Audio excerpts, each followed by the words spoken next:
जय हिंद दोस्तों, स्वागत है आपका। आज के जेटेड क्लास में हम लोग देखेंगे 2012 में पूछे गए प्रश्नों को।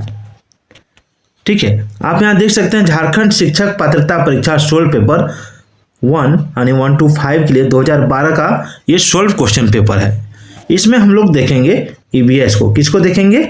ईवीएस को, यानी पर्यावरण अध्ययन के प्रश्नों को। तो चलिए आइए देखते हैं।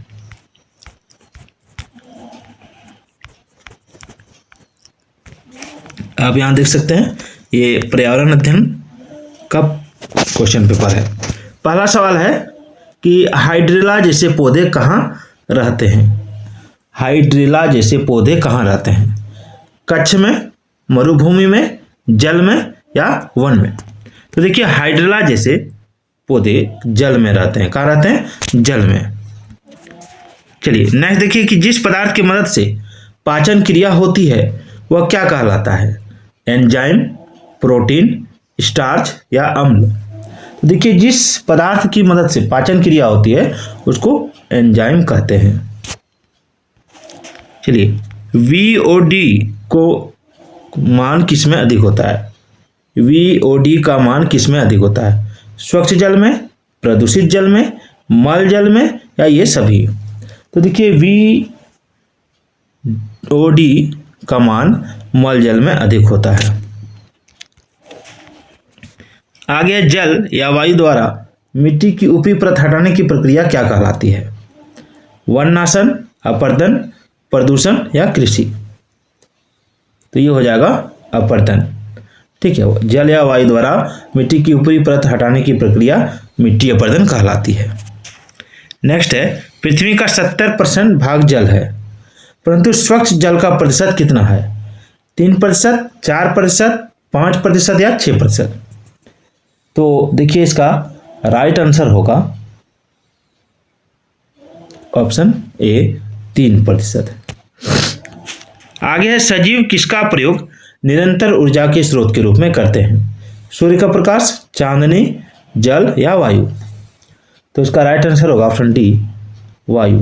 चलिए आगे बढ़ते हैं। ओमनीवोरस का क्या अर्थ है? ओमनीवोरस। तो देखिए ओमनीवोरस का क्या अर्थ है? वे पौधे जो पौधे और मांस दोनों खाते हैं। यही हो जाएगा, वे जो पौधे और मांस दोनों खाते हैं वे ओमनीवोरस कहलाते हैं। जो केवल पौधे खाते हैं वो हर्बीवोरस कहलाते हैं। वे जो केवल मांस खाते हैं वो कार्निवोरस कहलाते हैं। ठीक है, चलिए आगे देखते हैं। 98 नंबर सवाल देखिए कि वे प्राणी जो दूसरे प्राणियों के भीतर रहते हैं और उनके शरीर से भोजन प्राप्त करते हैं क्या कहलाते हैं? तो देखिए जो दूसरे प्राणी के भीतर रह के उनके शरीर से भोजन प्राप्त करता है उसको कहते हैं पैरासाइट। पैरासाइट याद रखिएगा। ठीक है, पौधे द्वारा बनाए गए भोजन को क्या कहा जाता है? पौधे द्वारा बनाए गए भोजन को क्या कहा जाता है? तो देखिए पौधे द्वारा बनाए गए भोजन को कहते हैं स्टार्च। ठीक है, स्टार्च। चलिए भूमि और जल दोनों में रहने वाले प्राणी क्या कहलाते हैं? भूमि और जल दोनों में रहने वाले प्राणी, भूमि और जल दोनों में जो रहते हैं उसको कहते हैं उभयचर। भूमि में रहने वाले को स्थलचर। ठीक है, स्तनपायी जो स्तन से दूध पिलाता है। चलिए आगे देखते हैं। अगला सवाल है कि वे साग सब्जियां जो रूक्षांश देती हैं शरीर को किससे छुटकारा प्रदान करने में मदद करती हैं? नहीं पचे हुए भोजन, पचे हुए भोजन, शर्करा स्तर या रक्तचाप? तो देखिए रूक्षांश जो है वो पचे हुए भोजन से छुटकारा प्रदान करने में मदद करती है। ठीक है, आगे है एक जीव जो मिट्टी में बिल बनाता है ताकि मिट्टी द्वारा वायु और जल अवशोषित किया जा सके और वह उर्वरक बन सके। क्या कहलाता है? सरीसृप, दद्रो, सांप या केंचुआ? तो देखिए इसका आंसर होगा केंचुआ। ठीक है,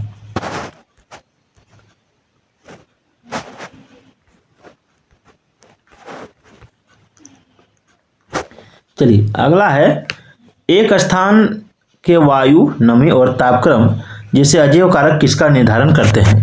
खाद्य श्रृंखला का, मौसम का, प्राणी का या इनमें से कोई नहीं? तो इसका राइट आंसर होगा एक स्थान के वायु, नमी और तापक्रम जिसे अजैव कारक मौसम, ठीक है, मौसम का निर्धारण करते हैं।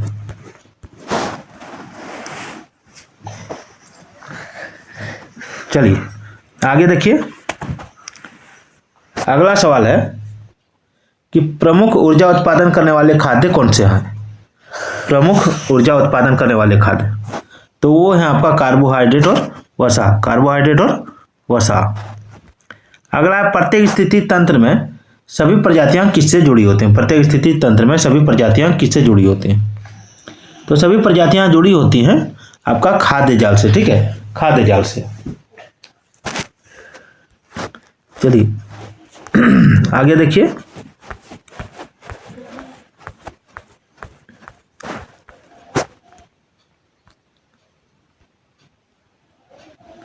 अगला सवाल है कि जल को कैसे बचाया जाए। इस संबंध में शिक्षा के लिए निम्नलिखित में से किसका एक शिक्षण साधना के रूप में प्रयोग किया जा सकता है। तो इसका राइट आंसर हो जाएगा आपका ऑप्शन सी, कार्यकलाप शीट की। चलिए अगला, निरंतर और व्यापक मूल्यांकन के अंतर्गत शैक्षिक और सशैक्षिक संगठक शामिल हैं, तो निम्नलिखित में से कौन एक सशैक्षिक संगठक है जिसे विद्यालय द्वारा मूल्यांकन करने की आवश्यकता है। देखिए, निरंतर और व्यापक मूल्यांकन के अंतर्गत शैक्षिक और सशैक्षिक संगठक शामिल हैं। अब निम्नलिखित में से कौन एक सशैक्षिक संगठक है जिसे विद्यालय द्वारा मूल्यांकन करने की आवश्यकता है। तो देखिए, इस तरह का प्रश्न परीक्षा में पूछा जाता है। ये हो जाएगा आपका ऑप्शन डी, सामाजिक दक्षता। आगे है पर्यावरण शिक्षा का मुख्य लक्ष्य क्या होना चाहिए। पर्यावरण शिक्षा का मुख्य लक्ष्य क्या होना चाहिए, तो इसका मुख्य लक्ष्य होना चाहिए पर्यावरण से संबंधित समस्याओं और चिंताओं का विश्लेषण, मूल्यांकन और निष्कर्ष निकालना। अगला है, पर्यावरण शिक्षा महत्वपूर्ण है क्योंकि यह पृथ्वी के भविष्य के परिरक्षकों को डैश के साथ सज्जित करता है। तो इसका जो राइट आंसर होगा हो जाएगा ऑप्शन सी, संपूर्ण पर्यावरण का अपेक्षित ज्ञान इसकी समस्याओं और सकारात्मक और सततशील तरीके द्वारा उन्हें समाधान करने का कौशल देता है। चलिए आगे देखते हैं।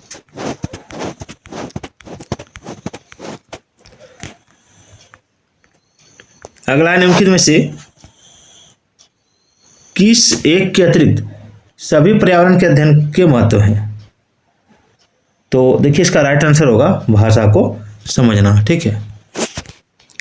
अगला है, पर्यावरण अध्ययन की प्रकृति जो विभिन्न कारकों पर अन्योन्याश्रित होती हैं, तो ये हो जाएगा आपका मोनोसर प्रकृति का संबंध। निम्नलिखित में से कौन पोषक तत्व का एक भाग नहीं है। पोषक तत्व का कौन एक भाग नहीं है, तो इसका आंसर होगा कास्टिक सोडा, ठीक है। खनिज, प्रोटीन, विटामिन, कार्बोहाइड्रेट ये पोषक तत्व का भाग होता है। अगला, निम्नलिखित में से एक चीज जो रुक्षांश नहीं प्रदान करता है, यानी रफेज, तो ये हो जाएगा नहीं पचे हुए भोजन से छुटकारा।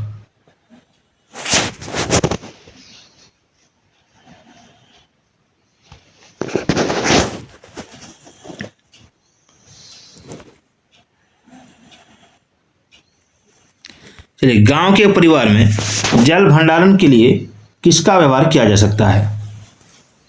तो जल भंडारण के लिए व्यवहार कर सकते हैं पीठ का, ठीक है। किसमें स्वच्छ जल नहीं होता है, किसमें स्वच्छ जल नहीं होता है, तो देखिए स्वच्छ जल नहीं होता आपका समुद्र में। एक गांव में पेयजल का संभव स्रोत क्या हो सकता है। एक गांव में पेयजल का संभव स्रोत क्या हो सकता है, तो कुआं। भूअपर्दन, अल्प वर्षा, प्राकृतिक संसाधनों की चिंता और संकुचन किस प्रकृति किसके कारण होती है। तो देखिए, इसका राइट आंसर होगा आपका ऑप्शन ए, वन नाश के कारण। आगे, एडिबल शब्द का क्या अर्थ है। एडिबल शब्द का अर्थ है एडिबल है, सॉरी एडिबल, EDIBL। एडिबल शब्द का अर्थ क्या है। एडिबल शब्द का अर्थ है खाया जा सकता है, ठीक है। चलिए, कौन विटामिन हमारे शरीर में प्रोटीन बनाने और ऊर्जा तैयार करने में मदद करता है। वह दाल, आलू और केले में पाया जाता है और उसकी कमी से बेरी रोग होता है। तो देखिए, ये हो जाएगा आपका विटामिन बी, ठीक है, विटामिन बी। आगे निम्नलिखित में से कौन एक गैर संक्रामक रोग है? तो देखिए गैर संक्रामक रोग जो होता है वो किसी दूसरे को फैलता नहीं, ठीक है, तो हो जाएगा डायबिटीज, याद रखिएगा। वीडियो कैसी लगी कमेंट जरूर कीजिएगा।